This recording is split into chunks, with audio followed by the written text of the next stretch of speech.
किसी नगर में रोहन नाम का एक लड़का रहता था। उसकी उम्र करीब 22 वर्ष थी और वह पढ़ाई खत्म करने के बाद किसी उद्देश्य के बिना दिन भर इधर उधर घूमता रहता था।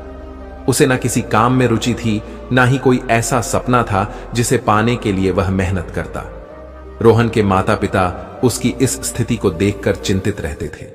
उन्होंने कई बार उसे समझाने की कोशिश की, लेकिन हर बार वह उनकी बात अनसुनी कर देता। दोस्तों, आज की कहानी बहुत ही ज्ञानवर्धक है।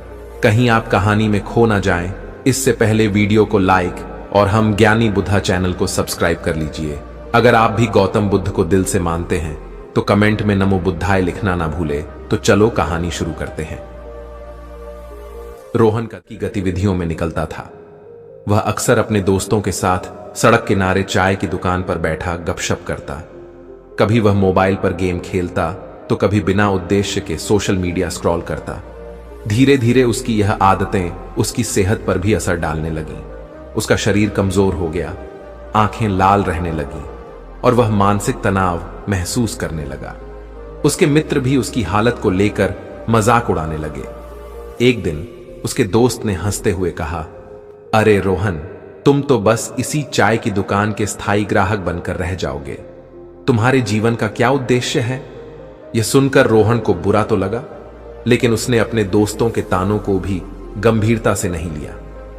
एक सुबह जब सूरज धीरे धीरे पूर्व दिशा से निकल रहा था और नगर के लोग अपने अपने कार्यों में व्यस्त हो रहे थे, रोहन ने सोचा कि आज वह थोड़ा टहलने जाएगा।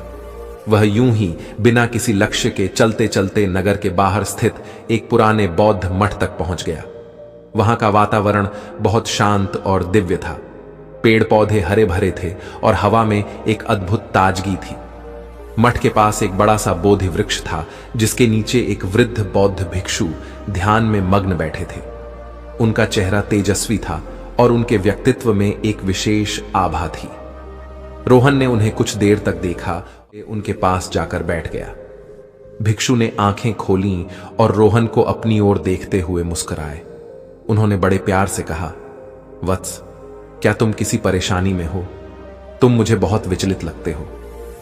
रोहन ने अपनी जीवन की दुविधा को भिक्षु के सामने रखते हुए कहा, स्वामी जी, मेरे जीवन में कोई उद्देश्य नहीं है। मैं हमेशा खाली बैठा रहता हूं और मुझे समझ में नहीं आता कि मैं क्या करूं। मेरे पास ना तो कोई सपना है और ना ही किसी चीज के लिए प्रेरणा। भिक्षु ने कुछ देर तक रोहन को ध्यान से देखा और फिर गहरी आवाज में बोले, पुत्र, खाली बैठना सबसे बड़ा अभिशाप है। तुम्हारा मन और शरीर दोनों ईश्वर की दी हुई अमूल्य देन है। यदि तुम इन्हें व्यर्थ में बर्बाद करोगे तो यह जीवन भी बर्बाद हो जाएगा।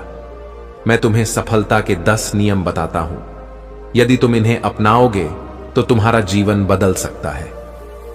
रोहन ने श्रद्धा से सिर झुकाया और भिक्षु की बातों को ध्यान से सुनने के लिए तैयार हो गया। नंबर 8, सपनों को लक्ष्य में बदलो। भिक्षु ने कहा, हर व्यक्ति के मन में कोई सपना होता है, परंतु केवल सपने देखना ही पर्याप्त नहीं है। जो अपने सपनों को लक्ष्य में बदलते हैं वही सफलता प्राप्त करते हैं। सबसे पहले यह तय करो कि तुम्हें अपने जीवन में क्या। यदि तुम यह नहीं जानोगे तो तुम्हारा जीवन बिना दिशा के एक भटके हुए जहाज की तरह होगा। यह सुनकर रोहन ने सोचा कि उसने अपने जीवन में कभी कोई लक्ष्य निर्धारित नहीं किया था। उसका मन पहली बार अपने जीवन की दिशा के बारे में सोचने पर मजबूर हुआ। नंबर 2, समय का सही उपयोग करो। भिक्षु ने आगे कहा, पुत्र, संसार में समय सबसे मूल्यवान चीज है। यदि तुम समय को बर्बाद करते हो तो यह कभी लौट कर नहीं आता। जो व्यक्ति समय की कद्र नहीं करता उसे जीवन में सफलता नहीं मिलती। हर क्षण को एक अवसर की तरह देखो और उसका सदुपयोग करो। एक सार्थक दिन वही है जिसमें तुमने कुछ नया सीखा हो या कोई ऐसा कार्य किया हो जो तुम्हारे लक्ष्य के करीब ले जाए। भिक्षु ने एक कथा सुनाई।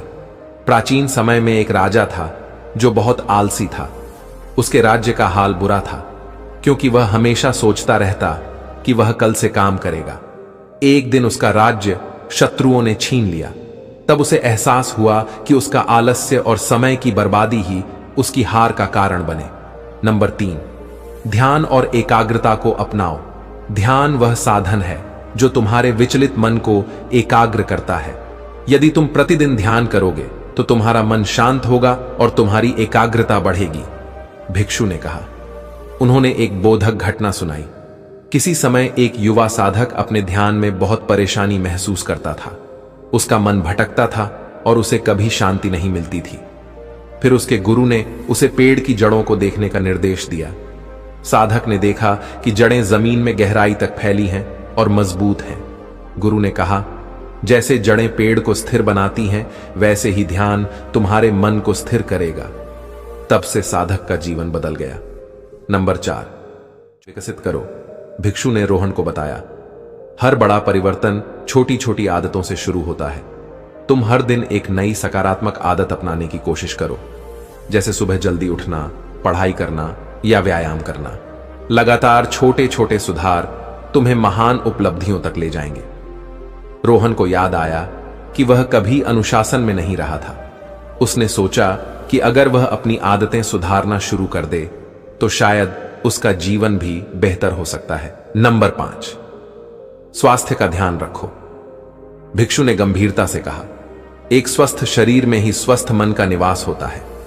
यदि तुम अपने शरीर का ध्यान नहीं रखोगे तो तुम्हें सफलता प्राप्त करने में कठिनाई होगी। तुम व्यायाम करो, पौष्टिक आहार लो और अपनी दिनचर्या में संतुलन बनाए रखो। स्वास्थ्य ही सबसे बड़ी पूंजी है। रोहन ने यह सुनकर सोचा कि वह कितना कमजोर हो गया था। उसने फैसला किया कि वह अपने शरीर को मजबूत बनाने के लिए हर दिन व्यायाम करेगा। नंबर 6, सकारात्मक सोच रखो, भिक्षु ने कहा। यदि तुम अपने जीवन में सकारात्मक सोच अपनाओगे तो तुम्हें हर परिस्थिति में अच्छा जाएगी। तुम अपने विचारों को नियंत्रित करो, क्योंकि वही तुम्हारे कार्यों को प्रभावित करते हैं। नकारात्मक सोच सिर्फ बाधाएं खड़ी करती है। भिक्षु ने एक प्रेरणादायक कथा सुनाई। एक किसान था जिसके खेत में बाढ़ आ गई। वह सोचता रहा कि अब उसका क्या होगा। फिर उसने सकारात्मक दृष्टिकोण अपनाया और नई फसल उगाने का प्रयास किया। उसकी मेहनत रंग लाई और उसकी फसल पहले से बेहतर हुई। नंबर 7, आत्म अनुशासन का पालन करो। आत्म अनुशासन के बिना तुम किसी भी लक्ष्य को प्राप्त नहीं कर सकते, भिक्षु ने कहा। खुद को अनुशासित करना सीखो। यह जानो कि कब क्या करना है और कब क्या नहीं करना। अपने समय और ऊर्जा का सही दिशा में उपयोग करो। नंबर 8, विफलताओं से सीखो।